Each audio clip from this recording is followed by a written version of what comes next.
Hello aspirant, स्वागत है आप सब लोगों का यूपीएससी विद पायल गुप्ता में।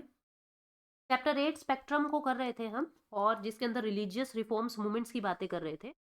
देखिए, अभी तक हम लोगों ने क्या देखा था कि ऐसे कौन कौन से फैक्टर्स थे सोसाइटी के अंदर, ऐसी कौन कौन सी परिस्थितियां हो गई थी जिसने हमें मजबूर कर दिया था सोसाइटी के अंदर एक रिनेसां के लिए, पुनर्जागरण के लिए, री अवेकनिंग के लिए।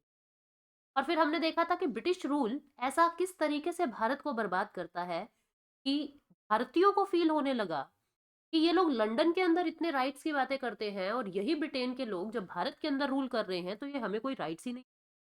हमारा जो मिडिल क्लास है, मिडिल क्लास बेस जो सोसाइटी के अंदर उभर के आता है, यानी मिडिल क्लास इंटेलिजेंशिया में जिसको जो लंदन से पढ़ के आया है, वो दोनों में जब डिफरेंस फील करता है, तब वो भारत के अंदर एक बदलाव की कोशिश करता है कि हम हमारे लोगों को भी राइट्स देंगे। यही ब्रिटेन वाले अपने लिए इतना सब कुछ करते हैं, और इंडिया के अंदर ये लोग हमारे लिए कोई आवाज नहीं उठाते, तो उनको भी नीड फील होने लगती है। फिर देखा जाता है कि सोसाइटी के जो रिलीजियस और सोशल एविल्स थे, जैसे कि आइडोलेट्री, पॉलीथिज्म, बड़े बड़े वृद्ध लोग जो हैं छोटी छोटी बच्चियों से शादी कर रहे हैं, पॉलीगैमी, महिलाओं की जो परिस्थिति थी बहुत बुरी थी, सती प्रथा था, पर्दा प्रथा थी, पॉलीगैमी थी, फिर caste problem, untouchability, western culture को अपोज किया जाता था, यानी बहुत सारी ऐसी ऐसी चीजें थी सोसाइटी के अंदर कि जिसके जिससे महिलाओं के ऊपर ज्यादा बुरे हालात थे, महिलाओं के ज्यादा बुरे हालात सोसाइटी के अंदर देखने को मिलते थे। उनको राइट्स नहीं दिए जाते थे, वो इनहेरिटेंस के अंदर नहीं आ सकते थे, उनको अपने पिता माता पिता की संपत्ति नहीं मिलेगी, उनको पति की संपत्ति नहीं मिलेगी। एक ही पुरुष बहुत सारी महिलाओं से विवाह कर रहा है, फिर उनको उनके अधिकार नहीं दिए जा रहे हैं। लोग जब इन सब प्रथाओं से परेशान हो गए, तो सोसाइटी के कुछ लोग आगे बढ़ के आवाज उठाने की कोशिश कर, उन्होंने वेदास को साइंस के माध्यम से समझाने की कोशिश की कि जैसे चाइल्ड मैरिजेस, जो छोटी ही उम्र में बच्चियों की शादी हो जाती थी, तो ऐसे समझाने की कोशिश की साइंटिफिक मेथड से कि इन पे लड़कियों के शरीर पे क्या प्रभाव पड़ेगा। जल्दी शादी कर रहे हो, फिर वो जल्दी बच्चे करेंगी, उससे उनकी हेल्थ के ऊपर प्रभाव पड़ेगा। यानी मेडिकल को रिलीजन के साथ जोड़ के लोगों को समझाने की कोशिश की। बहुत सारे लोग जब सोसाइटी के अगेंस्ट खड़े होते हैं, एक बार तो देखो, आप सोसाइटी से हट के कोई भी आवाज उठाओगे, कोई भी बात करोगे, सोसाइटी आपको नहीं स्वीकार करेगी। यही बहुत सारे महापुरुषों के साथ भी होता है। स्वामी विवेकानंद, ईश्वर चंद विद्यासागर, दयानंद सरस्वती, अक्षय दत्त, ये जो नाम हम लोगों ने पढ़े थे लास्ट सेशन में, जो मिडिल क्लास के अंदर आएंगे, जो पढ़े लिखे लोग थे, जो लोगों को समझाने की कोशिश कर रहे हैं, राजा राम मोहन रॉय जैसे लोग, उनको स्टार्टिंग में एक्सेप्ट नहीं करते हैं। लेकिन जैसे जैसे उन्होंने अपनी आवाजें बुलंद की, लोगों को समझाने की कोशिश की, लॉ का सहारा लिया, कानूनों का सहारा लिया, तो सोसाइटी के अंदर उन्होंने बदलाव लाकर दिखाया। तो आज के सेशन में हमने ये समझना है कि किस तरीके से, कौन-कौन से ऐसे लोग थे, कौन-कौन से ऐसे समाज के मूवमेंट्स आए जिसने बदलाव लाने की कोशिश की। तो हमारी सोसाइटी के अंदर 2 स्ट्रीम्स बढ़ जाते हैं। एक स्ट्रीम्स थी रिवाइवलिस्ट की, एक स्ट्रीम्स थी रिफॉर्मिस्ट की। 2 स्ट्रीम कौन-सी थी? एक थी रिफॉर्मिस्ट की, एक थी रिवाइवलिस्ट की। और तीसरी जो स्ट्रीम थी, जो इस बुक में नहीं दे रखी, वो मैं आपको बता दूं, तीसरे थे रेडिकलिस्ट। आप रेडिकलिस्ट समझते होंगे, जो बहुत एक ही रात में रेडिकल चेंज चाहते हैं, बहुत फास्ट चेंज जिनको चाहिए, वो होते हैं रेडिकलिस्ट। सोसाइटी मतलब कि जो रूल रूल कर रहा है, जो भी व्यक्ति रूल कर रहा है, उसके खिलाफ खड़े होना, बिल्कुल जिसके अगेंस्ट खड़े होना, वो होते हैं रेडिकल लोग। रिफॉर्मिस्ट कौन होते हैं? जो साइंटिफिक टेम्पर प्रमोट करना चाहते हैं, जो साइंटिफिक टेम्पर प्रमोट करना चाहते हैं लोगों में, लॉजिकल रीजनिंग, मॉडर्न इरा को प्रमोट करना चाहते हैं। रिवाइवलिस्ट कौन होते हैं? जो हमारी ट्रेडिशनल चीजों को, जैसे हमारे वेदास है, जैसे हमारी बुक्स थी, हमारे ग्रंथ थे अलग अलग, उनको साइंटिफिक तरीकों से, या मैं कहूं उनको मॉडर्न तरीकों से बढ़ाना चाह रहे हैं, उनको रिवाइवल कह रहे हैं। यानी जो पुरानी बातों को ही नए तरीके से समझाए, वो है रिवाइवल। रिफॉर्मिस्ट जो बिल्कुल नई चीजों को ही अपनाते जा रहे हैं, वेस्टर्न एजुकेशन, मॉडर्नाइजेशन, उनको अपनाते जा रहे हैं, वो है रिफॉर्मिस्ट। और रेडिकल कौन है? जिनको फास्ट चेंज चाहिए, एक ही रात में सत्ता के खिलाफ जिसको आना है, वो रेडिकलिस्ट होते हैं। तो रिफॉर्मिस्ट का अगर हम एग्जाम्पल देखें, तो आपको देखने को मिलेगा ब्रह्म समाज, प्रार्थना समाज, अलीगढ़ मूवमेंट, ये थे रिफॉर्मिस्ट। रिवाइवलिस्ट कौन थे? जैसे आर्य समाज था, देवबंद मूवमेंट थे, ये थे रिवाइवलिस्ट। इनके अंदर, इन दोनों की मंजिल एक ही है। मंजिल सोसाइटी के अंदर रिफॉर्म्स लाना है, रिलीजन की बात चीजों से बाहर निकल के लोगों के अंदर नवचेतना, रीअवेकनिंग जगाना है। लेकिन दोनों का रास्ता जो है वो अलग अलग होगा। ठीक है, तो हम आगे अभी देखना है कि कौन कौन से बदलाव सोसाइटी में आते हैं। ये सोशल रिफॉर्म्स की डायरेक्शन क्या होती है, यानी ये सोशल रिफॉर्म किस तरीके से आगे बढ़ते हैं। हमें इस चैप्टर में एक एक लाइन हमें पढ़नी पड़ेगी, क्योंकि क्वेश्चन की जो फ्रेम है वो इस तरीके से होगा कि आपको यहीं से मेंस के मटेरियल मिलेंगे और यहीं से आपको प्रीलिम्स की स्टेटमेंट क्रैक करने का तरीका मिलेगा। तो हम लोगों को डिटेल में ये चैप्टर एक एक लाइन करके हमें इसकी पढ़नी पड़ेगी। मैं आपको समझाती जाऊंगी, आप साथ साथ पढ़ते रहें। The humanistic ideals of social equality and the equal worth of all individual, ये क्या कह रहा है कि अब लोग क्या कर रहे थे, अब लोग ह्यूमैनिज्म में बिलीव कर रहे हैं। लोग ह्यूमैनिज्म में थोड़ा थोड़ा बिलीव करने लग गए, यानी वो लोग ह्यूमंस की वैल्यू को आगे रख रहे हैं रिलीजन से। अब लोग इंस्पायर हो रहे हैं किससे, जो न्यूली मिडिल क्लास लोग आए थे, जो धीरे धीरे वेस्टर्न एजुकेशन लेके आए हैं, जो सोसाइटी में औरों से अलग है। अब धीरे धीरे सोसाइटी इन लोगों से प्रभावित, इन लोगों से इन्फ्लुएंस हो रही।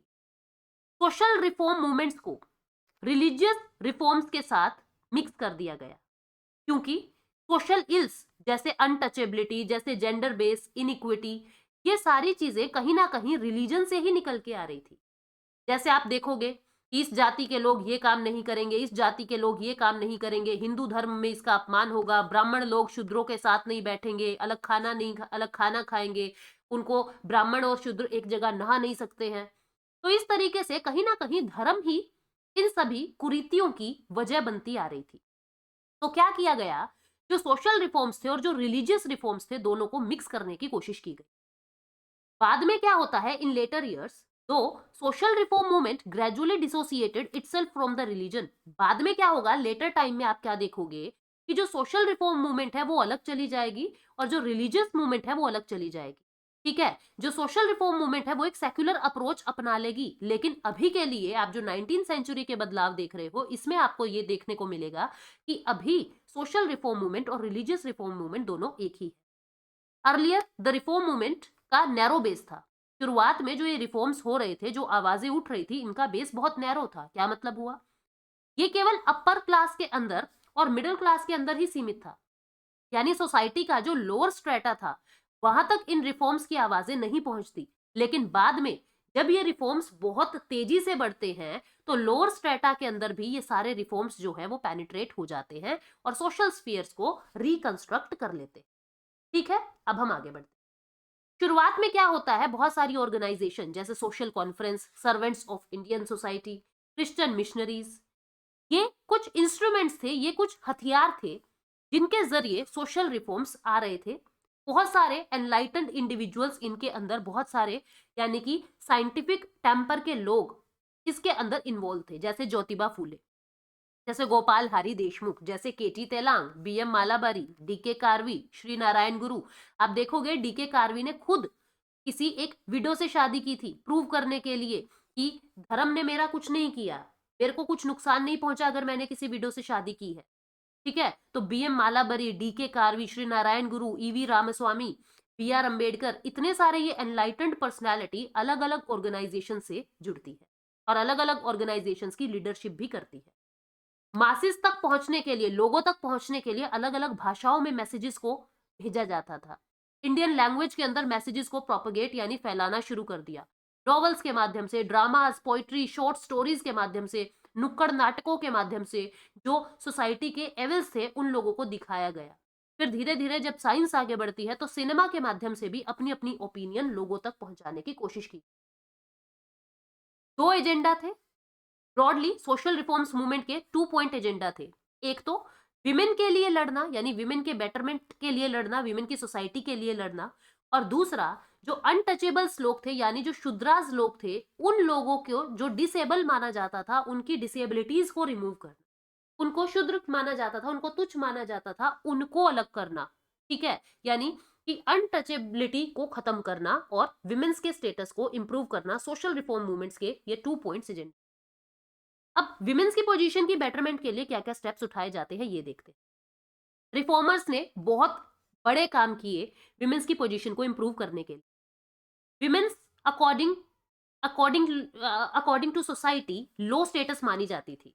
ठीक है, और इनको इंफीरियर माना जाता था मैन से, और इनकी खुद की कोई पहचान नहीं थी। आज भी आप देखोगे, गांव में जाओगे तो मेल के नाम के बाद ही फीमेल का नाम लगता है। ऐसे कहा जाता है उसकी वाइफ, ठीक है? जैसे गाँव के अंदर आप जाओगे तो ये कहा जाएगा कि एक्स की बहू, वाई की बहू, यानी कि क्या हो रहा है कि आपकी जो पहचान है, फीमेल की खुद की कोई पहचान नहीं है। मेल के नाम से ही वो जानी जा रही है, उसकी खुद की कोई पहचान नहीं बनने देते थे, उनकी खुद की कोई आइडेंटिटी नहीं थी। ना ही वो अपनी कुछ एक्सप्रेशंस बता सकती थी, ठीक है? उसको पर्दा प्रथा, अर्ली मैरेजेस, विडो रीमैरिज करने नहीं दिया जा रहा है। अर्ली मैरेजेस हो जाती हैं, पर्दा प्रथा की वजह से, मतलब वो उन लोगों को सप्रेस किया जाता था। सती प्रथा बहुत तेजी से फैली हुई थी पूरी सोसाइटी में। हिंदू और मुस्लिम दोनों वर्ग की महिलाएं इकोनॉमिकली और सोशली मेल रिलेटिव्स पे डिपेंडेंट थी। जैसे आप आज भी देखोगे, लड़की पहले पिता पे डिपेंड है, फिर पति पे डिपेंड है ना? फिर बुजुर्ग जब हो जाती है तो वो बेटे पे डिपेंड हो जाती है। यानी कहीं ना कहीं महिलाएं आज भी आप देखोगे, एक वर्ग ऐसा है सोसाइटी का जो डिपेंडेंट ही है मेल रिलेटिव पे। तो उस समय भी यही होता था, हिंदू और मुस्लिम के अंदर महिलाएं इकोनॉमिकली और सोशली मेल रिलेटिव के ऊपर ही डिपेंडेंट थी। एजुकेशन उनको दी ही नहीं जाती थी कि महिलाएं शिक्षा तो ग्रहण करेंगी ही नहीं, क्योंकि क्या हो जाता अगर शिक्षा ग्रहण कर लेती तो वो अपने राइट्स की मांग करती, फिर वो मेल के ऊपर डिपेंडेंट ना रह के मेल से आगे निकल सकती थी। ये बात सोसाइटी को मंजूर नहीं थी। Hindu women did not enjoy the right to inherit in property. जो हिंदू धर्म की महिलाएं थी, वो प्रॉपर्टी को, संपत्ति का अधिकार नहीं था उसको, और उसको अनडिजायरेबल मैरिजेस वो टर्मिनेट नहीं कर सकती थी, यानी कि अगर उनकी इच्छा के खिलाफ शादी हो रही है तो वो मना नहीं कर सकती थी, हिंदू विमेन। और जो मुस्लिम विमेन है, उनको प्रॉपर्टी मिलती तो थी, लेकिन कितनी? उस मैन की प्रॉपर्टी का आधा हिस्सा, क्या वो मैन जितनी प्रॉपर्टी दे। और डाइवोर्स के बाद कोई इक्वालिटी नहीं होती थी, विमेन्स को कोई अधिकार डाइवोर्स के बाद नहीं दिए जाते थे। पॉलीगैमी, यानी एक ही पुरुष बहुत सारी महिलाओं से शादी कर रहा है, सभी के राइट्स वायलेट हो रहे हैं, यानी पॉलीगैमी बहुत ज्यादा प्रिविलेंट थी हिंदुओं में भी और मुस्लिम में भी। महिलाओं को केवल पत्नी और माँ के तौर पे ही जाना जा रहा है, उनकी और कोई पहचान नहीं है, सिर्फ वाइफ और मदर को ही ग्लोरीफाई किया जाता था। विमेन्स की स्टेटस का जो इम्प्रूवमेंट है सोसाइटी के अंदर, बहुत ज्यादा जरूरी था सोशल रिफॉर्म लाने के लिए। और इन सोशल रिफॉर्मर्स, ये जितने भी सोशल रिफॉर्मर्स थे, इन्होंने रेडिकल चेंज लाने की कोशिश की, ताकि विमेन्स भी सोसाइटी के अंदर अपना क्रूशियल रोल प्ले कर सके।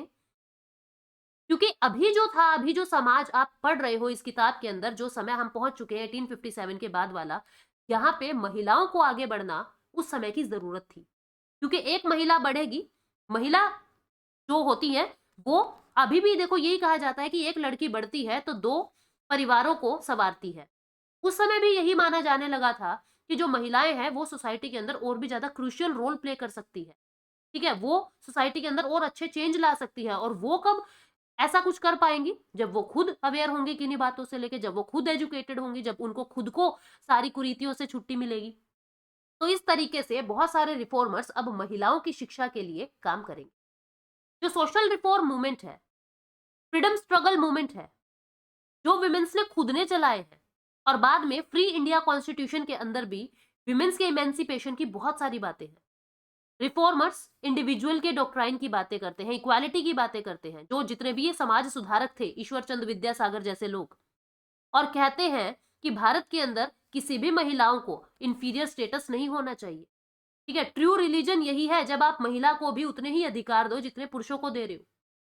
दे raised their voice against degrading customs such as polygamy, purdah, child marriage, restrictions on widow remarriage. यानी जो रिफॉर्मर्स थे, वो किन किन कुरीतियों के खिलाफ आवाज उठा रहे हैं?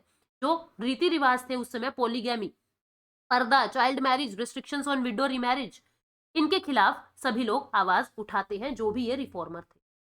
अब कौन कौन से स्टेप्स लिए गए महिलाओं की परिस्थिति को सुधारने के लिए? सबसे पहले तो सती प्रथा के लिए कानून आता है, एबोलिशन ऑफ सती किया गया। किससे इन्फ्लुएंस होके? राजा राम मोहन रॉय इन्फ्लुएंस होते हैं, ठीक है? गवर्नमेंट एक कानून को डिक्लेयर करती है, सती को इलीगल घोषित किया जाता है और एक पनिशेबल क्राइम बना दिया जाता है क्रिमिनल कोर्ट के अंदर। ये कल्पेबल होमिसाइड की तरह इसको माना जाने लगा, इसको एक मर्डर की तरह माने जाने लगा कि अगर आप किसी किसी के पति की डेथ के बाद महिला को भी उसकी अर्थी पे बिठाया जा रहा है तो ये एक तरीके का होमिसाइड है, ये एक तरीके का मर्डर है। Regulation of 1829 of the Bengal Code was applicable in the first instance in the Bengal presidency। मतलब कि जो ये कानून था एबोलिशन ऑफ सती वाला, जो ये पहले तो सिर्फ बंगाल में लगता है, लेकिन धीरे धीरे ये मद्रास और बॉम्बे प्रेसिडेंसी के अंदर भी एक्सटेंड हो जाता है 1830। शुरुआत में 1829 में ये सिर्फ बंगाल में लगता है, लेकिन बाद में मद्रास और बॉम्बे के अंदर भी ये डिसेमिनेट हो जाता है। दूसरा काम क्या किया गया? फीमेल इन्फेंटिसाइड को प्रिवेंट किया गया। फीमेल इन्फेंटिसाइड क्या थी कि यदि कोई महिला बच्ची पैदा यदि कोई बच्ची यानी फीमेल बच्ची पैदा हो रही है तो उसकी डेथ कर दी जाती थी, उसको मार दिया जाता था। इन्फेंट जब वो बच्ची है, अभी पैदा ही हुई है, उसका मर्डर कर दिया जाता था। ऐसा क्यों? क्योंकि उस समय डाउरी सिस्टम बहुत ज्यादा था। जैसे ही लड़की पैदा होती थी तो ये माना जाता था कि ये अब खर्चा आ गया है हमारे सिर पे, ये बड़ी होगी, इसकी शादी करनी होगी और इसकी शादी में बहुत सारा दहेज देना होगा। जबकि कोई लड़का अगर होता है तो उसको एक रॉ मटेरियल की तरह देख रहे हैं कि अब ये फिनिश्ड गुड ले आएगा, यानी कि अब ये हमारे लिए डाउरी लेके आएगा, यानी जब इससे कोई लड़की शादी करेगी तो हमको दहेज में सामान मिलेगा, हमको पैसा मिलेगा, हमको सामान मिलेगा। तो जैसे ही कोई लड़की पैदा हो रही थी तो उसको मार दिया जाता था। इसको कहते थे female infanticide. To practise the murdering female infant immediately after their birth, जैसे ही वो पैदा हो रही हैं लड़कियां, फीमेल इन्फेंट, उनको मर्डर कर दिया जाता था उनका। और बंगाल और राजपूत के अंदर, यानी बंगालीज फैमिली और राजपूताना घरानों के अंदर ये काम ज्यादा होते थे क्योंकि उनको इकोनॉमिक बर्डन माना जाता था। बंगाल रेगुलेशन ऑफ 1795 एंड 1804, जो बंगाल रेगुलेशन 1795 और 1804 का आता है, उसने इस काम को इलीगल घोषित किया गया और इसको मर्डर के बराबर मान दिया गया।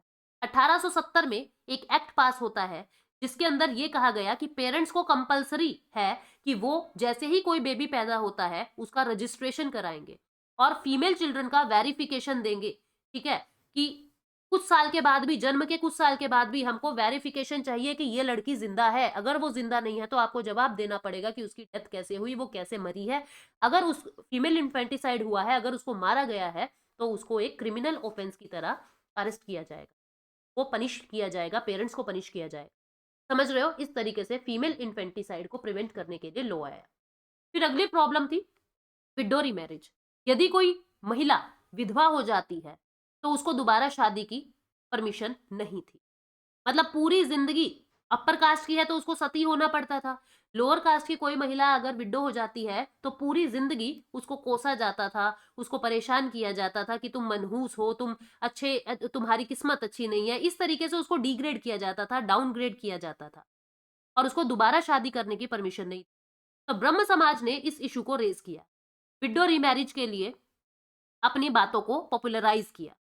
लेकिन पंडित ईश्वरचंद विद्यासागर के एफर्ट से 1820 से 91, 1820 में जिनका जन्म होता है और 91 में जिनकी डेथ होती है, पंडित ईश्वरचंद विद्यासागर जो संस्कृत कॉलेज के प्रिंसिपल थे कलकत्ता के अंदर, और हिंदू विडोज रीमैरिज एक्ट लाते हैं 1856 में, पास करवाया गया पंडित ईश्वरचंद विद्यासागर के द्वारा। इसने विडो मैरिज को लीगलाइज किया गया और ऐसी मैरिज को एक इशू बनने से रोका।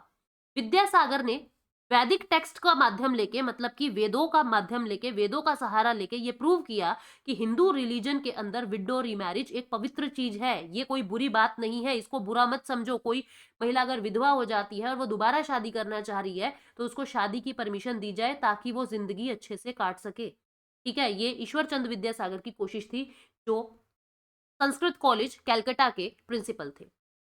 जगन्नाथ शंकर सेठ, भावदाजी, ये कुछ और एक्टिव प्रमोटर थे महाराष्ट्र के अंदर जिन्होंने विडो रीमैरिज को प्रमोट किया। विष्णु शास्त्री पंडित विडो रीमैरिज एसोसिएशन बनाते हैं 1850 में। करसोनदास मुलजी ये सत्यप्रकाश नाम से एक स्टार्ट करते हैं, सत्यप्रकाश गुजराती लैंग्वेज के अंदर एक न्यूज़पेपर 1852 में विडो रीमैरिज को एडवोकेट करने के लिए। Similar efforts professor D K Karve के द्वारा वेस्टर्न इंडिया के अंदर स्टार्ट किए जाते हैं। वीरा सलिंगम कंटुल्लू मद्रास के अंदर एफर्ट्स करते हैं विडो रीमैरिज को लाने के लिए। कार्वी ने खुद ने 1893 में एक विधवा महिला से शादी की। ही डेडिकेटेड हिज लाइफ, उन्होंने अपनी पूरी लाइफ हिंदू विडोज के अपलिफ्टमेंट के लिए लगा दी। डीके कार्वी की बात हो रही है ये, और खुद विडो रीमैरिज एसोसिएशन जो उन्हीं ने ही बनाई थी उसके सेक्रेटरी बनते। उन्होंने पूना के अंदर एक विडोज होम भी स्टार्ट किया ताकि हाई कास्ट विडोज को वहां पे रखा जा सके और उनको वोकेशनल ट्रेनिंग दी जा सके, काम सिखाया जा सके ताकि वो अपनी इकोनॉमिक लाइफ को आगे बढ़ा सके। The rights of widows to remarriage was also advocated by, और किन लोगों ने विडो रीमैरिज को एडवोकेट किया? बीएम मालाबरी, ये लवशंकर देव, जस्टिस गोविंद महादेव रानाडे और के नटराजन और भी बहुत सारे रिफॉर्मर्स थे जिसने विडो रिमैरिज के लिए आवाज उठाई, जिनके अंदर कुछ प्रमुख नाम हम लोगों ने इस बुक में। अब चाइल्ड मैरिज को कंट्रोल करने के लिए क्या बातें आती है? नेटिव मैरिज एक्ट 1872 का पास किया गया जिसने चाइल्ड मैरिज को प्रोहिबिट किया। लेकिन इस एक्ट के अंदर प्रॉब्लम क्या थी? ये हिंदू और मुस्लिम के अंदर ही इनके फेथ के रिकॉग्निशन के अकॉर्डिंग हिंदू और मुस्लिम के अंदर ये एप्लीकेबल नहीं था। मतलब कि ये ऑल ओवर इंडिया के अंदर लागू नहीं हुआ था। हिंदू मुस्लिम धर्म के अनुसार इस बात को नहीं माने थे और हिंदू मुस्लिम के धर्मों के अनुसार इस एक्ट को हिंदू मुस्लिम की लड़कियों के लिए लागू नहीं किया गया था। The relentless efforts of the Parsi reformer, ये एफर्ट किसका था चाइल्ड मैरिज को कंट्रोल करने के लिए? एक पारसी रिफॉर्मर थे बीएम मालाबरी।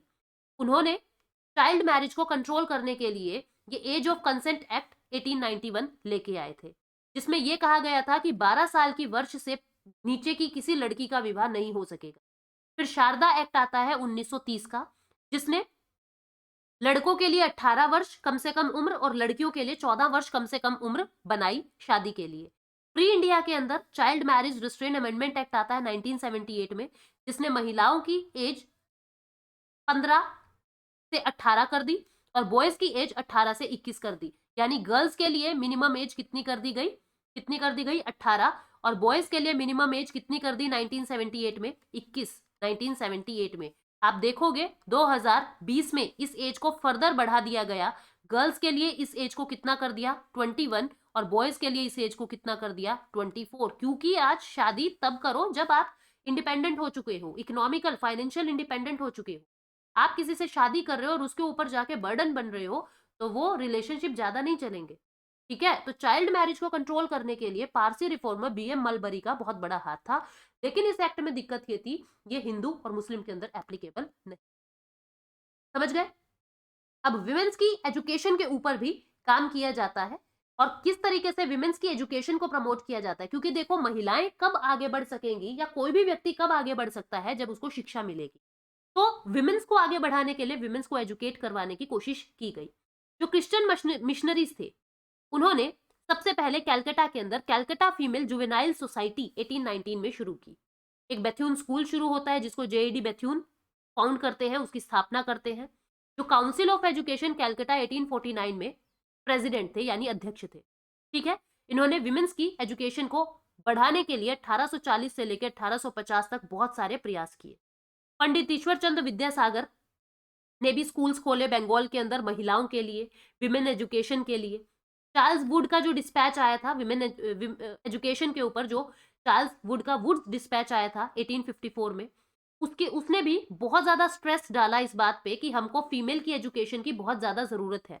इन 1914 में क्या होता है, women's medical service did a lot of work in training nurses and midwives. जो मिडवाइफ्स होती है यानी जो दाई होती हैं या जो वर्कर्स होती हैं मेडिकल फील्ड के अंदर काम करना चाह रही हैं, उन महिलाओं को एज अ नर्स ट्रेनिंग दी गई। इंडियन वीमेन यूनिवर्सिटी सेटअप की गई बाय प्रोफेसर डीके कार्वी इन 1916। ठीक है, ये एक आउटस्टैंडिंग इंस्टीट्यूशन था विमेन्स की एजुकेशन को प्रमोट करने के लिए। लेडी हार्डिंग मेडिकल कॉलेज खोला गया दिल्ली के अंदर। हेल्थ फैसिलिटीज भी प्रोवाइड की गई डिफरेंट हॉस्पिटल 1880 में बना के, 1880 में बना के। और फिर ये देखा गया कि स्वदेशी मूवमेंट जब आई, जब एंटी पार्टीशन मूवमेंट आ रहा है, जब होम रूल मूवमेंट आ रहा है, तो जब ये मूवमेंट्स गांधी जी लेके आते हैं तो इनके अंदर महिलाओं का एक स्पेशल पार्टिसिपेशन देखा जाता है। क्योंकि इस समय तक महिलाएं पढ़ भी चुकी थी और आगे बढ़ भी चुकी थी। आफ्टर 1918 उन्होंने दे faced lathis and bullets and were gelled during political processions, picketing etcetera. जब महिलाएं इन चीजों की अगुवाही कर रही थी तो आप देखोगे कि महिलाओं ने लाठियां भी खाई, गोलियां भी खाई, जेल में भी गए हैं वो, जब वो पॉलिटिकल यानी राजनीतिक प्रोसेशंस कर रही थी या पिकेटिंग कर रही थी। दे एक्टिवली पार्टिसिपेट। महिलाएं फिर ट्रेड यूनियन के अंदर भी पार्टिसिपेट करने लगी, किसान मूवमेंट के अंदर भी पार्टिसिपेट करने लगी। सरोजनी नायडू इंडियन नेशनल कांग्रेस की प्रेसिडेंट भी बनती है, पहली महिला प्रेसिडेंट 1925 में वो बनती है। और यूनाइटेड प्रोविंस की फिर वो गवर्नर यानी राज्यपाल भी बनती है 1947 से 1949 तक। तो आपसे पूछ लिया जाए पहली विमेन गवर्नर कौन है? पहली विमेन गवर्नर सरोजनी नायडू 1947 से 1949 यूनाइटेड प्रोविंस की बनी थी। ठीक है, 1820 के बाद विमेन्स के अंदर सेल्फ कॉन्फिडेंट के लिए विमेंस मूवमेंट लाया जाता है और भी बहुत सारी ऑल इंडिया विमेंस कॉन्फ्रेंस का इस्टेब्लिशमेंट किया जाता है 1927 में, ताकि महिलाएं आगे बढ़ती रहें और अपना सेल्फ कॉन्फिडेंस बिल्डअप करके पुरुषों से आगे निकल सके। तो इस तरीके से हमारे यहाँ पे यानी इंडिया के अंदर महिलाओं के स्टेटस को बढ़ाने के लिए इतने सारे एफर्ट्स अलग अलग सोशल रिफॉर्मर्स के द्वारा क्या क्या किया ये हम लोगों ने देखा। चाइल्ड मैरिज के लिए एक्ट आया, विडो रीमैरिज के लिए एक्ट आया, पर्दा प्रथा के लिए एक्ट आ रहा है, ठीक है, पॉलीगेमी के लिए एक्ट आ रहा है, उनकी एज को बढ़ाने के लिए एक्ट आ रहा है। बहुत सारे एक्ट्स जो हैं भारत के अंदर लाए जाते हैं। जिस समय ये एक्ट्स बनाए जाते हैं बहुत सारे लोग इसका क्रिटिसिज्म करते हैं, लेकिन धीरे धीरे सोसाइटी के अंदर इन लोग आया गया और हमारी सोसाइटी के अंदर रिफॉर्म्स लाए गए। अब कौन कौन सी विमेंस ऑर्गेनाइजेशंस थी जिसने विमेंस को आगे बढ़ने के लिए हमारी सोसाइटी के अंदर रिफॉर्म्स किए, उसको हम नेक्स्ट सेशन, ठीक है, नेक्स्ट सेशन में इस चैप्टर को कंप्लीट कर दें। Thank you so much, take care, bye bye.